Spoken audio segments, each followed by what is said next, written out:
Hey, have I got? Oh, okay. We are live. Right. Hi, everyone. Very happy to welcome David Reynolds. Do you want to start us off with an introduction to yourself and your books? Sure. I'm David Reynolds. I've written 4 books. I've also had a career as a publisher. Um, my first 3 books were 2 of them were travel, and the other was a memoir. And now this is my first work of fiction. Can I show it to you? Yeah. It's a crime fiction, a detective story set in Peckham, South London, an area of London I know well. And I've enjoyed writing it. It I know Peckham well because I have 2 daughters who live there, and they both have children, and I have grandchildren there. And my detective has a grandson who features in the book, and that's kind of part of the. It's only a part of the whole setup. Fair enough. Yeah. I mean, the grandson's quite an interesting character, isn't he? Yeah, I've tried to make him not too cute, or he's just very observant, but he doesn't necessarily know that he's observing something that's useful to his grandfather, who's a private detective, former detective chief inspector. So there's a bit where he notices something in a CCTV film, but he doesn't know what that CCTV film is about. He just points something out in it that his grandfather hadn't noticed, nor the police who've looked at it too. And that's he does that 2 or 3 times. That's all in the book. So I don't want to make it too much about the grandson. It's something I've experienced myself, looking after grandsons and granddaughters, and it could happen. One of my actual daughters was very, very observant when she was young and did notice things that nobody else did. So although he's a boy and she was a girl, I've kind of taken that trait and put it into this little boy. But that's not the main point of the book, really. It's just sort of, it's a bit of colour, I suppose you could say. That's nice. The bits of colour are what make it interesting. He's got a daughter who's a jazz singer as well, hasn't he? And I got a sense that might be a bit of your love of music coming through. Yes, that's true. That's true. And these sort of things create an opportunity for extra little subplots. Like it could be that she could join a rock band who asked her to sing with them. And on the other hand, she's really established as a jazz singer. Should she do that, it'll take her away from her little boy. So that's a nice little extra story, I think, that'll get followed up in the next book, which I'm writing. But I don't want to give away too much of this book, I guess. No, we don't want to give away spoilers. But I think talking about the characters is okay. Because he's very much a family man, isn't he? Like our main character, he's all about like his daughter and his daughters and his grandchildren and things like that, as well as his job. That's right. And the people he works with as well. Because I wanted him to, he's sort of, in some ways, similar to, say, Philip Marlowe in the Raymond Chandler books, except that Philip Marlowe didn't seem to have any friends and never made any money. And that wasn't very realistic. So, but he did solve people's problems for them now and again.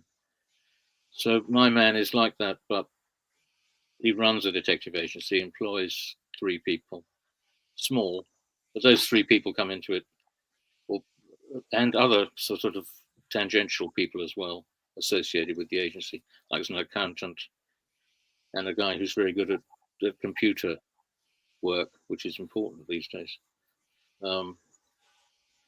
So that's all. Those are all characters that can be developed. Well, they do develop, I hope, in this book.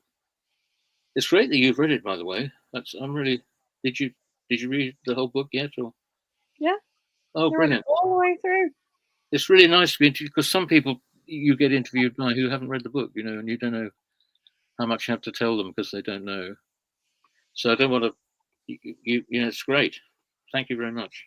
It's not the service you get at the UK Crime Book Club. We always read your book before you come on. Brilliant.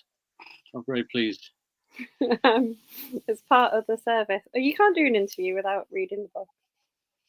Well, I wouldn't think so, but people can. They can talk. People can. Yeah, I really enjoyed it as well. Actually, it's a very good book. Oh, good. Yeah. I'm curious as to what made you go into crime fiction then. If you said your other books were, did you say they were memoirs and a travel It was book? a memoir and 2 travel books about driving across America. Well, really, partly because of lockdown, and I couldn't do another travel book then. And I started to think about this, doing fiction then. And then I thought, well, what kind of fiction? And I've always liked crime fiction, both the sort of American style and British crime fiction. And I just started almost playing with it, to see whether I could get such a thing going. And it's just built up from there to the complete book. And now I've got to write another one which is great. I'm really pleased. But the publishers are likely to do this. They offered to take this one on, but they wanted me to write another one as well, because it's the kind of book that should be a series, really. Kind of characters that should be in series. Yes, no, it is. And you're with Muswell Press, aren't you? Who are That's right. very good publisher. Yeah, they're great. They really look after the authors. They're nice people. Plenty of editing, suggestions, discussion. It's really good. Yeah, there's a lot of good authors with them. A lot of people whose books I really enjoy.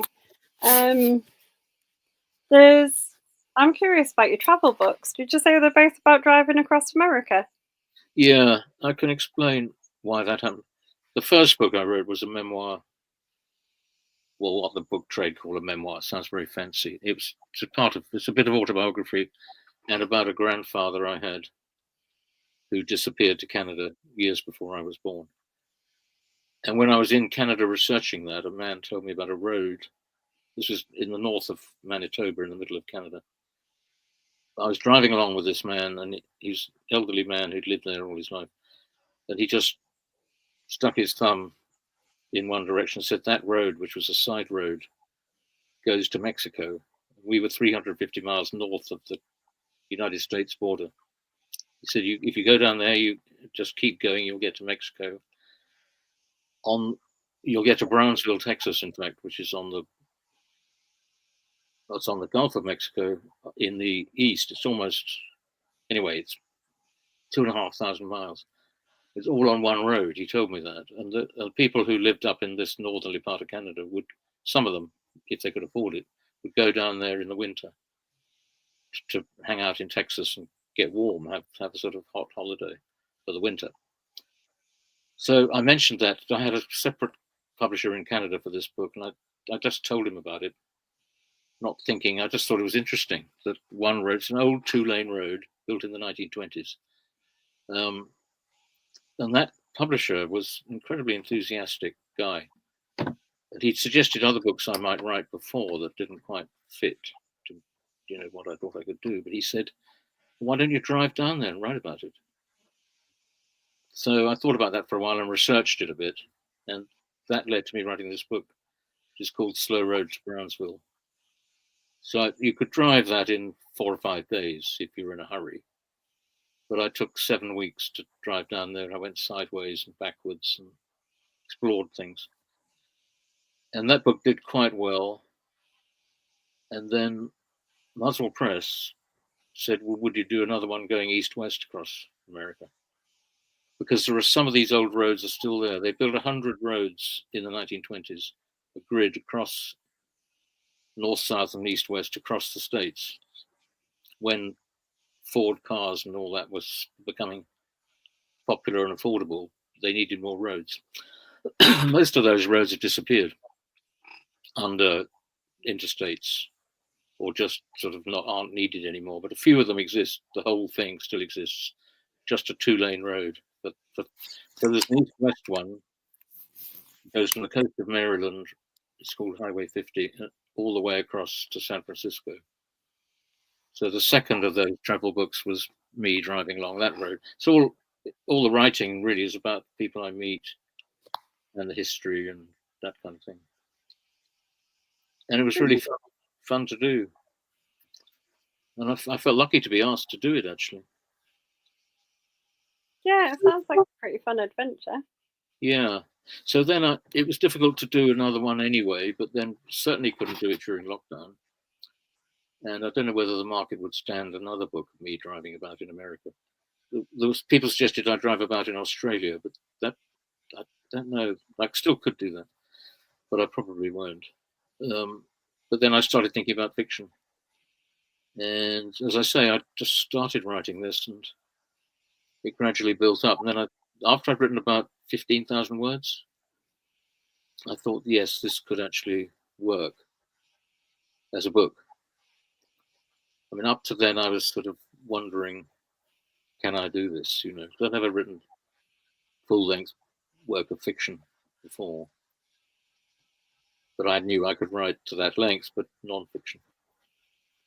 So that's how it came about.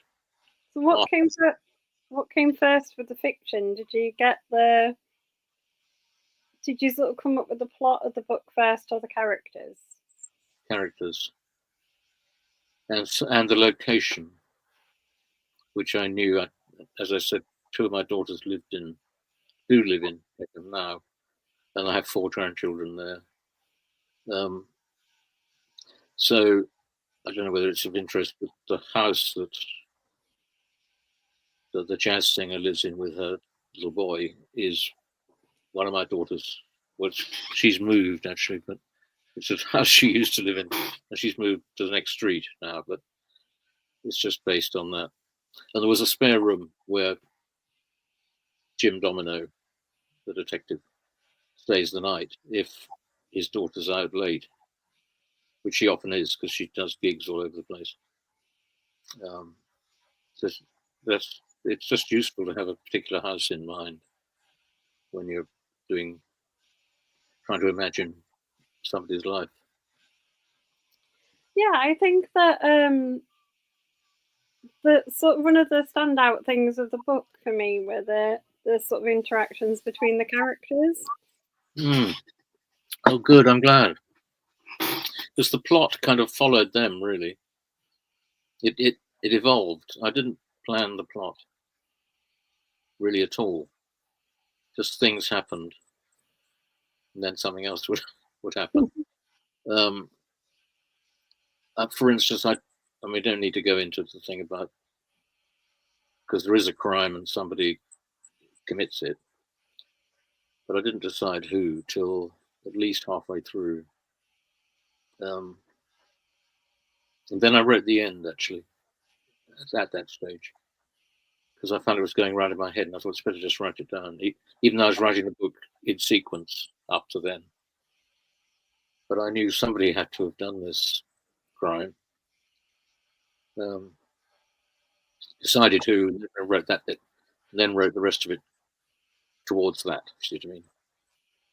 Yeah, no, I do see what you mean. I think the wider sort of detective group as well is quite an interesting one. The wider kind of detective group, because Jim's like in charge, isn't he? But he's got people who work with him, and you've almost got the scope to sort of write little spin-off stories about those characters doing their own. That's right. Cases. Yeah, I like doing that rather than it just being Jim all the time. You know, because I want to bring as many people to life as I can without diffusing it too much. What have you got planned for book 2? Well, I've come up with another mystery, you might say. Not similar, but it's a year later. because he solved the crime in book 1, and there was some publicity about that locally in Peckham.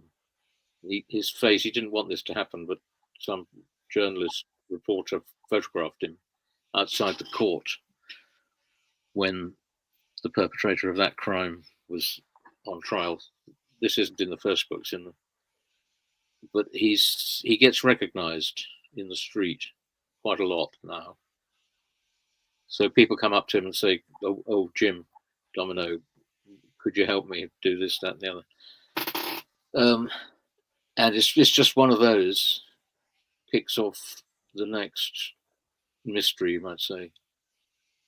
He's actually sitting outside a cafe, a real cafe in Peckham, with his colleague Clayton. And a woman comes up and says, "Excuse me, can I ask you something?" And she sits down and tells them her problem. And could they help her? So that's how it begins. And it's just gradually evolving from that. Those two and the others are investigating this problem, while they have to go on doing other work because he's running a business. That was part of my thinking. That, have I said this already? No, I don't think so. That some of the detectives, like Raymond Chandler's Philip Marlowe, is a sort of great character, but if you stand back and think about it, he hardly has any friends, and he never makes any money to speak of. And I just thought I'd like to have that kind of detective who's prepared to help people, but he needs to be able to make a living and have some friends. So that's why he runs a business, which is it's a small business, but he employs 3 other people at the moment, and some sort of freelance accountants, that kind of thing. So I've lost my thread slightly. All right. He's got to be able to afford his taste in pies as well, hasn't he? He seems to have a particular penchant for a type of pie. A penchant for what? Yeah, it seems to have a particular penchant for a type of pie. Yeah, that's the point. Yeah. I guess so. You mean he wants to sort of do something useful? Yeah. No. Well. Yes. He's an interesting character in that sense. I think your more community-minded one is he called Clayton? Like the gym owner? He's Clayton. very like focused on the community, isn't he? Yeah. He actually came into my mind because I don't know whether you remember, probably 2 or 3 years ago there was some riots in London which were to do with Black Lives Matter, and there were demonstrations outside Parliament by probably people who support the other side of it, what I would think of as white racist type people. And there was a black guy. There's a photograph of him in all the newspapers carrying a drunk white man on over his shoulder. Do you remember that? That man became quite famous. It was on TV because although this white man was demonstrating against black people, really, he was so drunk he couldn't stand up. He was going to be trampled in the crowd outside Parliament. And the black guy went in as a strong man and picked him up, a huge, fat white man who was drunk, gave him a fireman's lift over his shoulder, and somebody took a photo. And I read quite a lot about that guy. That same man then wrote a book.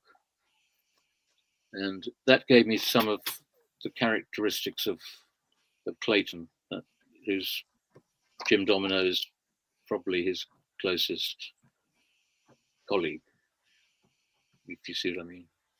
He had that kind of mentality.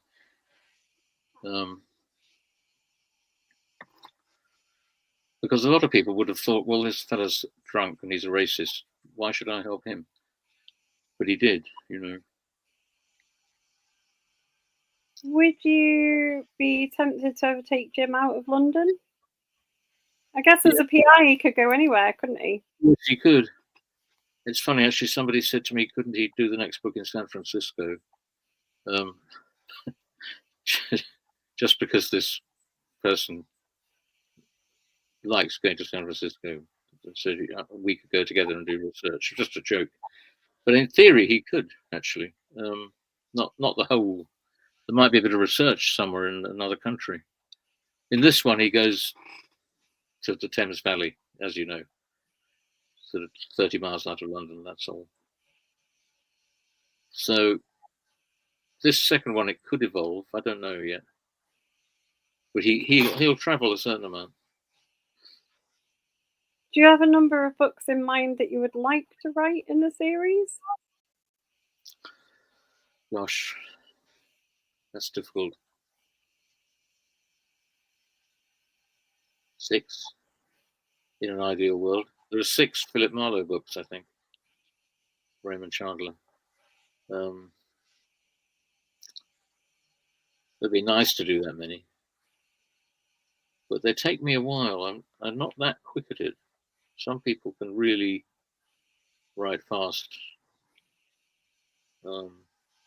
Some days I can write quickly. Depends. How long did book 1 take you to write? Well, from the original idea, about 3 years, although it built up very slowly. I wasn't doing it all that much, but probably 18 months for the bulk of it. So I'm hoping I can do this second one in 18 months. I've signed a contract saying I will, actually.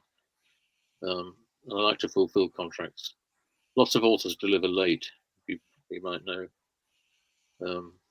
As a publisher, I'm well aware of that. You tend to allow for an author not to deliver when he's supposed to deliver. But I don't want to do that. So when you were a publisher, did you publish fiction or non-fiction? Almost entirely non-fiction. Although I had a couple of non-fiction writers who then wrote fiction, maybe more than that. One quite famous one's Hunter S. Thompson, who wrote Fear and Loathing in Las Vegas and all those non-fiction books. And then he'd written a novel. And because I was his publisher in England, I published that. But that was really edited by his American publisher. So it's just a matter of presenting it to the press and all that kind of thing in England for me to do.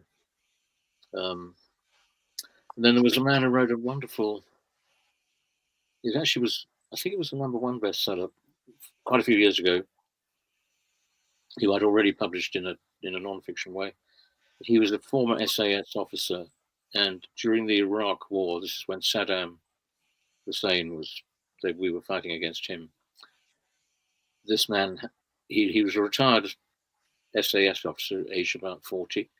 He had a little daughter who he was watching the news with.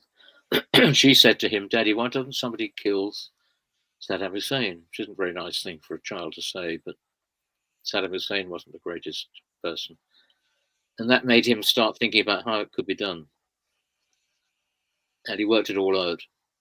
And then he came to me and said, would I be interested in him if he wrote a fictional book about a group of people who were secretly commissioned to kill Saddam Hussein. And it was brilliant. And I really enjoyed working on that, actually. I mostly worked on non-fiction. But he'd really conceived the idea. He had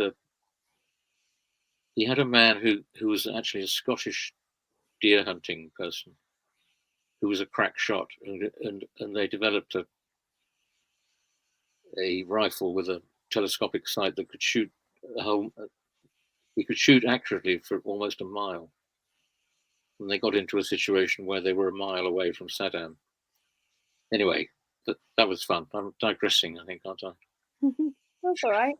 Do you have a particular kind of? Do you read a lot of non-fiction? Yeah, quite a lot, yeah. Quite a lot for research. I mean, I read books, but like I said, I read That man I described to you who lifted the drunk white man out of this riot in London, he wrote a book. He's called Patrick Hutchinson, by the way.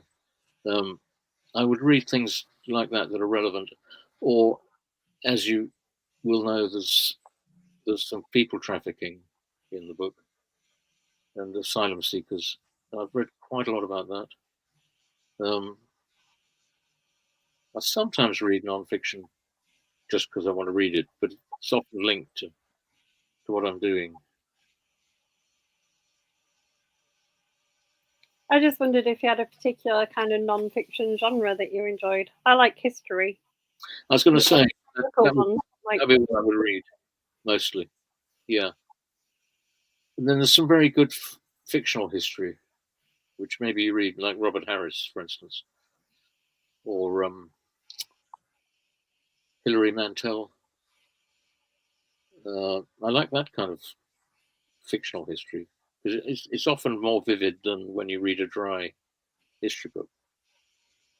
Yeah, I like. Have you read Ambrose Parry? They're very good.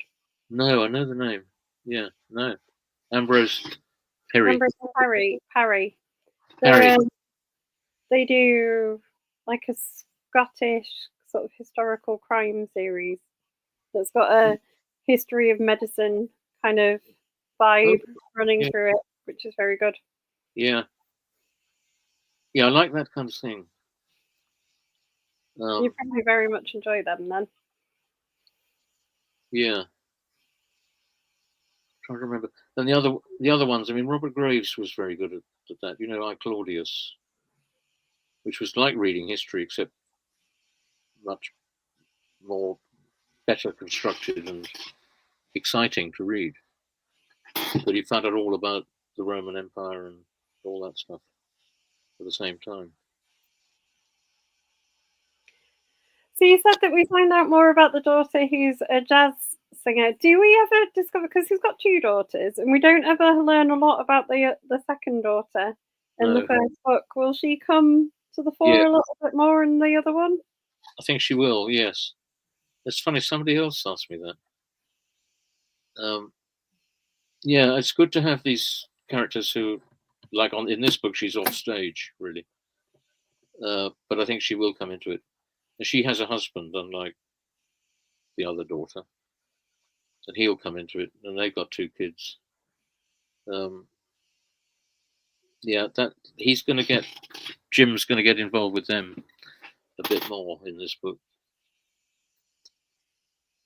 And you said we'll learn more about our jazz singing daughter as well in the second book. Yes, definitely, because there's the thing where, if you remember, she's asked to sing with what's really a rock music band in the first book, and they wanted to be more full time with them. So you could say she's got an opportunity to have a career as a rock star in a minor way. And she's torn about that already in the first book because it would take her away from her son. They'd have to tour much more than she does now. So that's going to be developed. I won't say what will happen, but I think that's interesting in that. Well, I know I'm a man writing about this, but a lot of women have this dilemma: the family against some job opportunity, which is what that will amount to. She'll talk to her father about that. You know, I quite like writing these conversations between, well, father and daughter. Particularly, I've got three daughters. Although the two in the Jim Domino's daughters aren't replicas of mine, but the Spitz. You know, you have to write to a certain extent from experience. And there's a replica of at least one of their houses. We've already learned, haven't we? Yeah, that's right. Well, that's the easiest thing to do. And the cafe where they meet, or where at the beginning of the second book, somebody comes up to him, he's sitting outside. That's a cafe in Peckham. But Sorry. Do you check with the cafes and things before you write them in? Are they okay with you using them in fiction? I don't check. I think it's okay. Yeah, I think they're probably pleased. Really, I haven't asked them. I mean, they haven't as yet. There's a bookshop actually there in that stretch of, which doesn't come into the book, but it's right near the park where the crime happens, and the cafe is near there too. So I'm hoping. Well, the bookshop is pleased about it, I think, because they can, with a bit of luck, they can say to people, "Look, hey, here's this book. It's set just around the corner." No, I don't feel you don't have to do that. Check in with them. Have you been and introduced yourself to the bookshop as a local author? Yeah, actually, I walked in and said that because I don't actually live there, but I'm local in that I'm there a lot. I look after my grandchildren still. Yeah, I walked in with a proof copy of the book, which you probably got a proof copy, haven't you? Which is slightly different to the actual book. And said, "Oh, I've got something to give you. I hope you're going to want it." And there's this guy standing behind the counter, and he was really nice. People like to talk and meet authors and so on. And he said, "Oh yes, I'll order this." So he may have already ordered it actually, or somebody that you can't really tell. But I don't mind walking in with a book and saying, "Here's a present. I'm the author." And they're usually very friendly. There's another shop near there where they were really pleased to see me, and they'd never heard of me or anything. And they gave me a coffee, a really great, what's it called, flat white, properly made, strong coffee, which they seem to give quite a lot of their customers anyway, for free. Yeah, I mean, people are usually quite receptive, I think, in bookshops, and even in the in Waterstones as well. They're friendly. Have you got any kind of book events coming up that you're going to be attending? But I'm going to be. Have you got any book events coming up that you're going to be attending? Oh, sorry. Yes, there's the, what's it called? In Scotland, Stirling, Bloody Scotland. Bloody Scotland in September. I've got to do something at lunchtime on Sunday. Do you go to that? No, I normally can't get away from the day job. Right. Oh, what's your day job? I'm a teacher. Oh, right. In a secondary school or primary? Secondary. Right. English? No. No, I'm a science teacher. Oh, right. But you like crime fiction? I like any fiction. Okay. Yeah. But did you set up this club? I did. I set it up with my dad. All right. Is We he were still? talking about the dad and daughter kind of bond thing, and me and my dad set up this book group. Oh, great. So he's involved as well. Yeah. Yeah. That's great. There's quite a lot of people involved. And it's been going quite a while, hasn't it? Since 2016. Yeah. So yeah. Nearly 10 years. Yeah. Yeah. It's been going a while now. Well, I'm going to follow it from now on. Yeah. So, Bloody Scotland, are you going to Harrogate Crime Festival? I'm not sure. I went last year, where I actually had something I had to do. This time I'd just be sort of turning up and walking about, so I'm not quite sure whether to do that or not. I'm going to see what happens. You go to that? That's quite near. Yeah, it's ridiculously close to where I live, so it's Yeah, I really enjoyed it last year. I'd like to go. I don't like to just sort of get in the way, No, I think a lot of people go and just mill about and talk. Yeah, And it's kind of the joy of it. yeah, and it went on quite late at night as well. I've noticed when I was there. I ended up, I don't know, very late. Anyway, enough of that. I'd like to go. We'll see. Um, I think I've got another book signing in London. Various things. Yeah. Well, there's Capital Crime Book Festival happening this weekend in London, isn't there? Ah, wasn't it? Yeah, yeah. And Heidi, you know Heidi Amsink, who has the same publisher. She's doing something there. And I may go.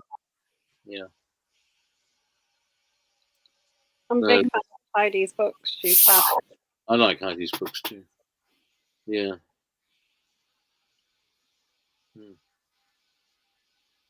It's what's she doing there? Heidi. Mm. I don't know. She's doing an event that the crime, the London crime. What's it called? Crime Capital Crime. Festival. Yeah. Yeah. I don't know what the event is, but it's talking to somebody, obviously. Well, I mean, these things often are, aren't they? What's the reception been like? Is the book out now officially? Yeah, it was out last. It was June the 5th, last Thursday. So Thursday a week ago.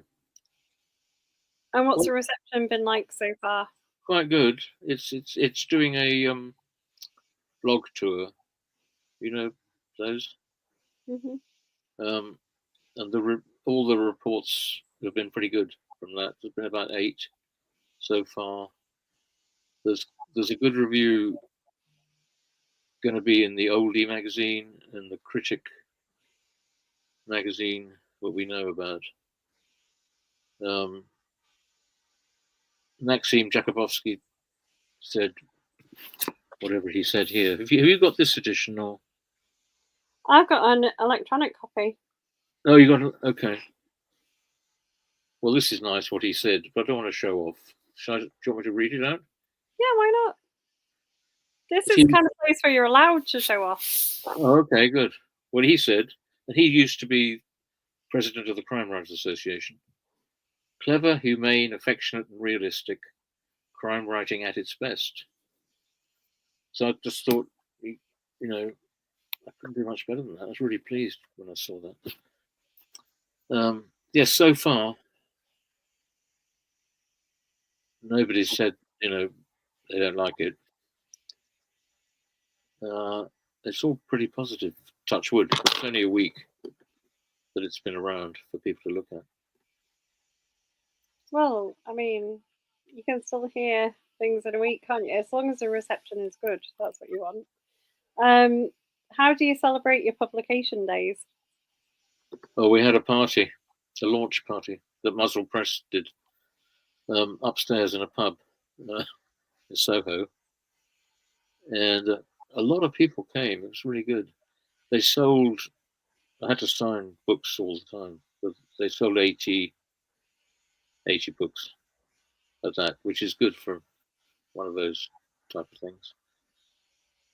But when you're the sort of center of it, most of the people I knew who were there, you don't get much chance to talk. It's like being at a wedding or something, particularly if you're the bride or the bridegroom.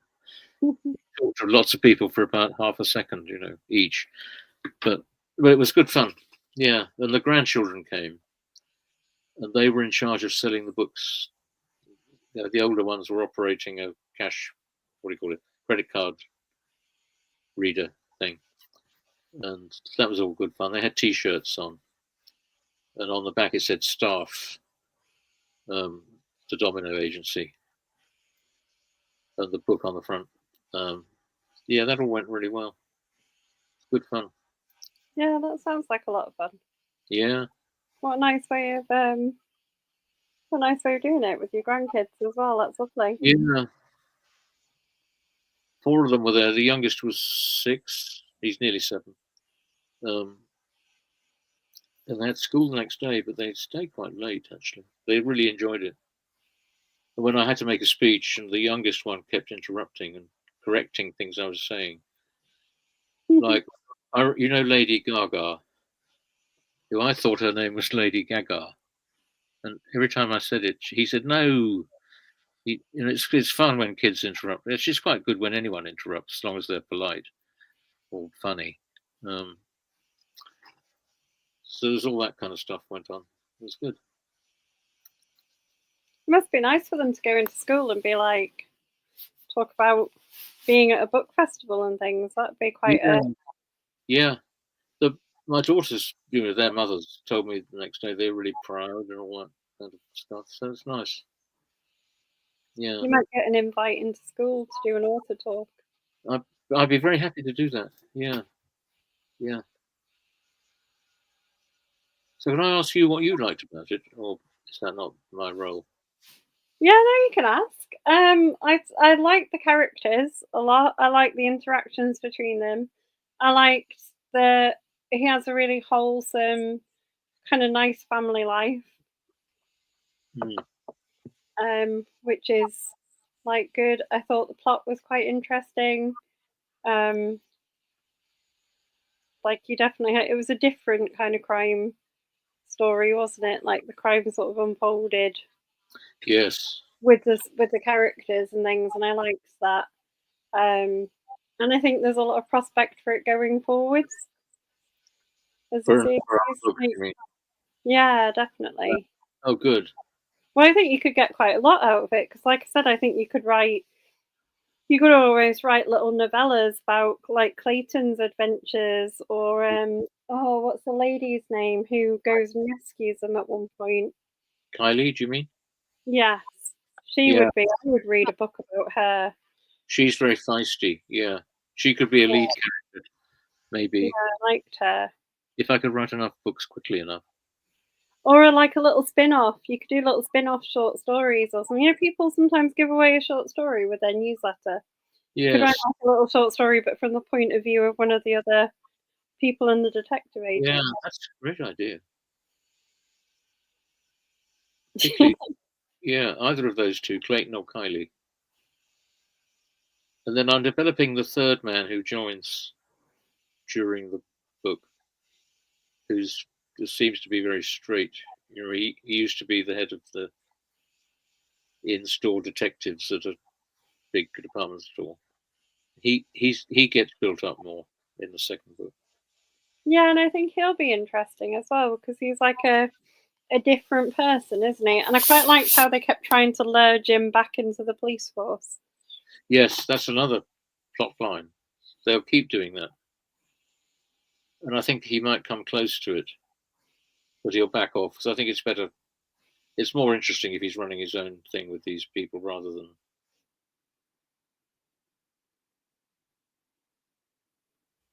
being in the police, but and sort of helping them with something, as in the first book.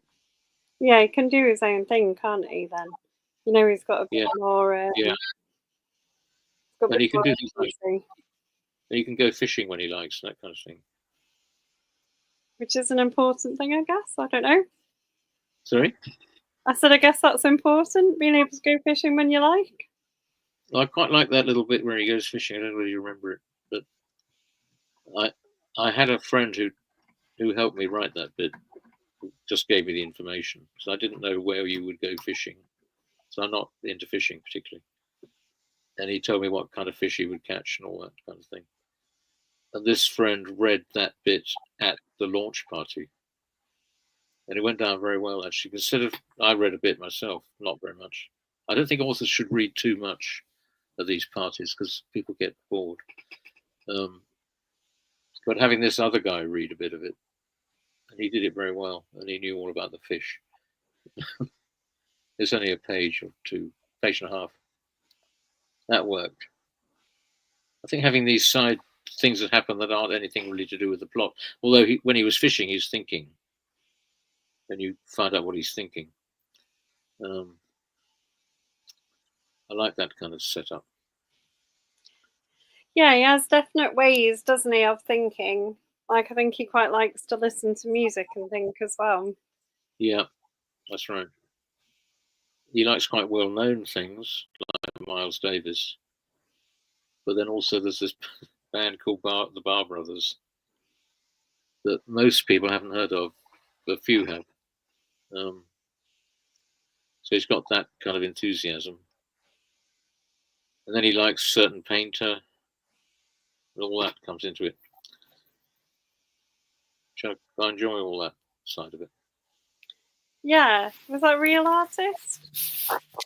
Yeah, the Spanish one. Oh yeah, he had a big exhibition at the National Gallery. I mean, he's dead, that guy now. Died in the 1930s, I think. But yeah, Domino knew his paintings, and it forms part of the story, really. If you remember, don't want to give too much. No, no, I do remember, and it's like those kind of little bits I liked. So I think I like my characters to feel very real when I read a book. Yeah. Oh, that bit worked, did it? Yeah, I think a lot of the things worked because I think he has like these things and he has these relationships and they're kind of grounding him and giving him depth, which makes him a more interesting Yeah. Good. person. Pleased to hear that. Yeah.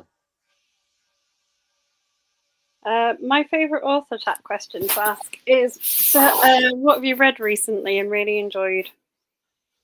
Let me think. Well, actually, I read a book by Heidi, her new book. I enjoyed that. We already talked about her, haven't we? I got it over there. I can't remember the title. Oh, I interviewed her about it as well, and I should remember the title.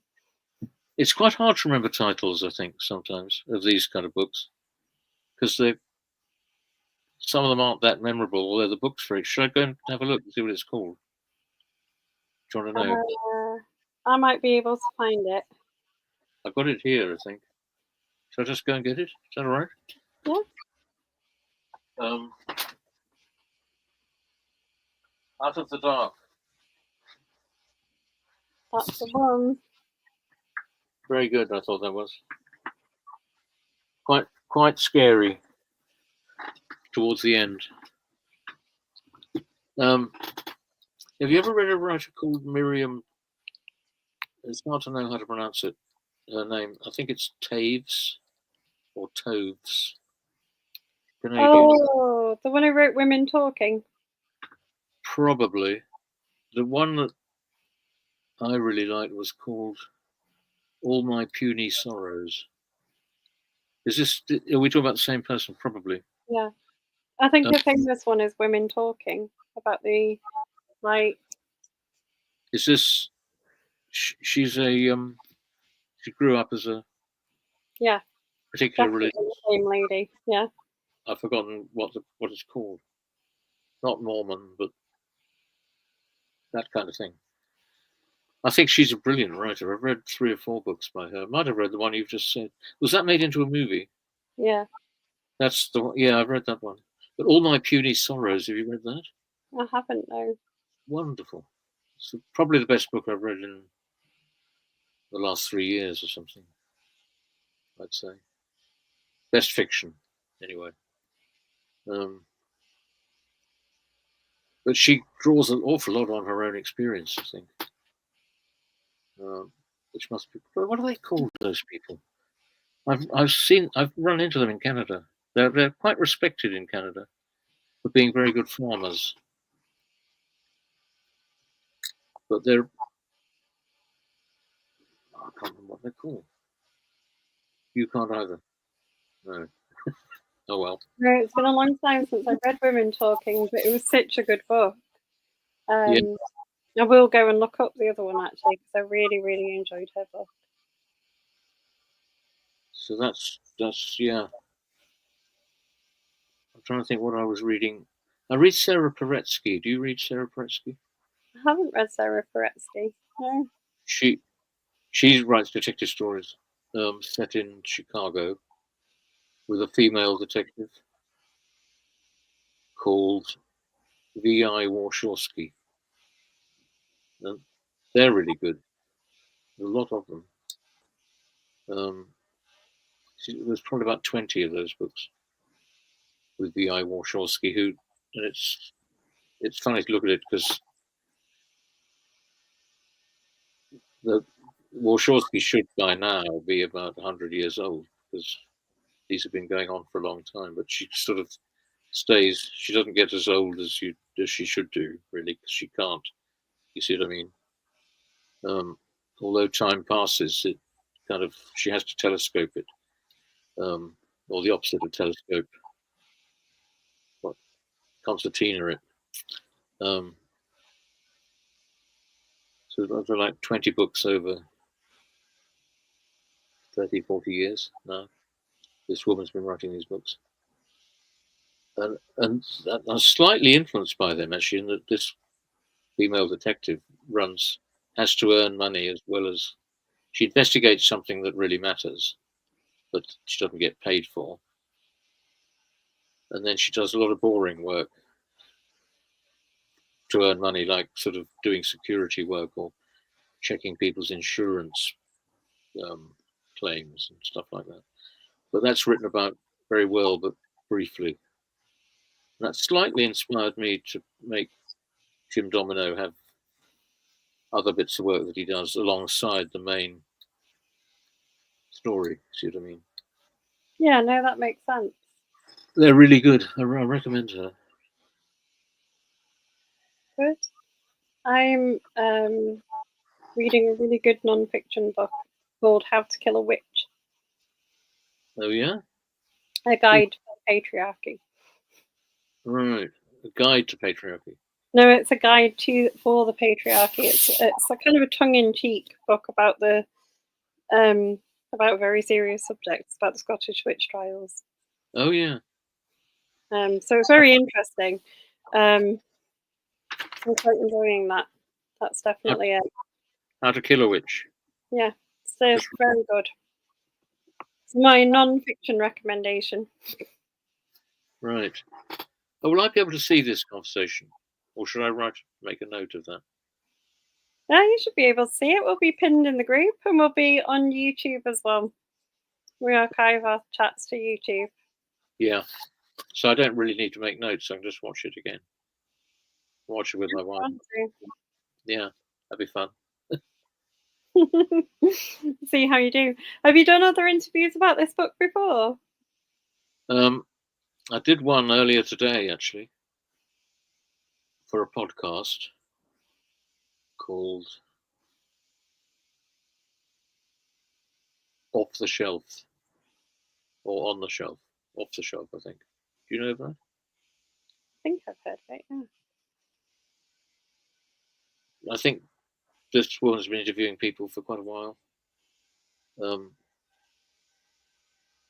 So if it's a podcast, I suppose you have to find it. I think it's Off the Shelf. Yeah, most podcasts are like relatively easy to find, aren't they? People like to listen to them on their way to work and things. Yeah. Yeah, you see them on the tube in London, listening to that kind of thing. Well, you assume they're listening to that kind of thing. Maybe music. You see, I'm a listen to music and take a book with me kind of person. Right. When I travel. Yeah. I'm not a podcast, but I can see the appeal of them, if you know what I mean. I'm just not very good at listening to. Yeah, I haven't much listened to them actually. There's the one with Alistair Campbell, and that other guy, Rory Stewart. Oh, This Is Politics. This Is Politics. I've seen that a few. You can watch them talking. You've probably seen it. I haven't actually, but I've read a book by Rory Stewart, I think. Yeah, it's quite good, particularly since they come from different sides of the political spectrum. Although they're both near the middle, really, I'd say. So they agree about things like Trump all that. Do your students Pardon? read? Do the kids you teach, do they read? Yeah. Yeah, that's good. Yeah. Yeah, they do. We've got some big readers. That's really nice, isn't it? Well, I find when my grandchildren are reading books, it makes me feel good rather than looking at a screen. Yeah. We have like signs on our doors as well where we put what we're reading. What the children do? No, the teachers do. So when they go to like the classroom, you can see what your teachers are reading. Okay. And then they might read the same book. Yeah, well, hopefully. I do Yeah. tend to edit mine so that they're not always like, if I was reading a gruesome crime, I wouldn't write it on my board of things I was reading. So would you put mine on the board or not? I haven't updated mine in about a week, so Yeah. It's not too gruesome. Maybe it is a bit gruesome. No, yours is fine. It's not really gruesome, I don't think. It's funny actually with my grandchildren, the oldest is 13 and his dad is reading the book first to see if it's okay for him to read it. I haven't intervened. I don't want to get involved in that. I think it is okay for him to read it actually, but I wouldn't. I want his father to say so, or not. I think he just wants to check there's nothing really awful happens, No, I don't think there is. I think it was fine. Yeah, I mean, I didn't want anything too gory or anything like that. Yeah. Yeah, I mean, I think that's a definite choice some people make, isn't it? I would lean more towards the kind of crime that you write that isn't as gory. Yeah. It's one of the things I would enjoy. Yes. Well, it's not quite cozy crime, but it's not horror or anything like that. Yeah. We've got 2 minutes left, so do you want to remind people who are watching what they're going to go away and buy? Oh, what? Show it again, you mean? Oh, yeah, definitely. Give yourself another plug. Okay. Well, you've been listening to David Reynolds and Caroline, talking about this. I'm very grateful to Caroline for spending so long talking about it. And as we've just said, it's well, maybe I can say it's an adventure with interesting characters, not horrifically gory or sad. There is some sadness in it, but it's about real life and stuff that really could happen. So I hope you might go and buy it, or at least get it from somewhere and read it. Thank you. Yeah, and all that's left for me to say is thanks for joining us. Oh, well, thank you. It's been fun. Fun to just have a chat like that and to get to know you a bit. It's always fun to have a chat.